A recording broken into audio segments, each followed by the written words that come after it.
Good morning. Here is today's word of blessings for you. 1 Chronicles 9:28-34. Some of them were in charge of the articles used in the temple service. They counted them when they were brought in and when they were taken out. Others were assigned to take care of the furnishings and all the other articles of the sanctuary, as well as the special flour and wine, and the olive oil, incense and spices. But some of the priests took care of mixing the spices. A Levite named Mattithiah, the firstborn son of Shallum the Korahite, was entrusted with the responsibility for baking the offering bread.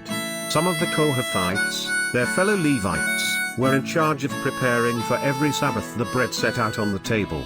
Those who were musicians, heads of Levite families, stayed in the rooms of the temple and were exempt from other duties because they were responsible for the work day and night.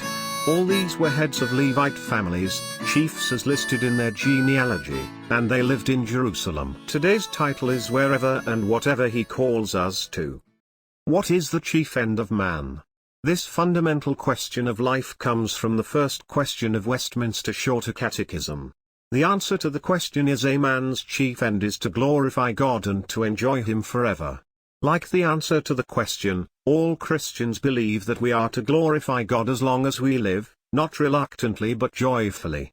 How do we do it? The Shorter Catechism goes on to explain it in detail based on the biblical truth. I am not going to elaborate on the details of it here.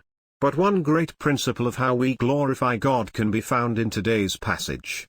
Today's passage shows how the Levites who served the temple of God worked. The passage shows the different types of works that the Levites did in the temple. Of course, what was recorded in the passage is not an exhaustive list of the Levites' works in the temple. But what was mentioned here is sufficient to show how various were the works the Levites did. Some of them were in charge of the articles used in the temple service. Others were assigned to take care of the furnishings and all the other articles of the sanctuary. They were also in charge of the special flour and wine, and the olive oil, incense, and spices.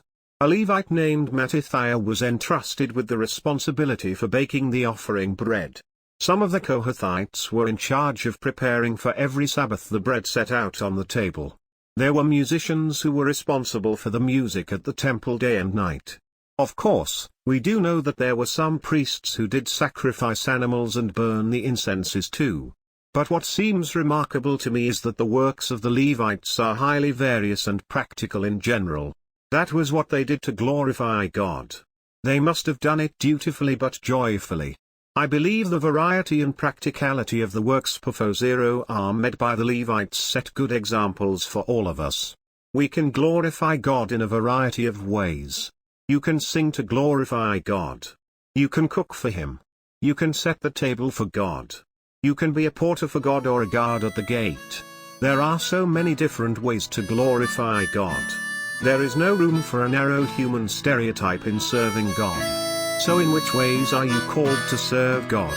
How joyfully and thankfully do you do it?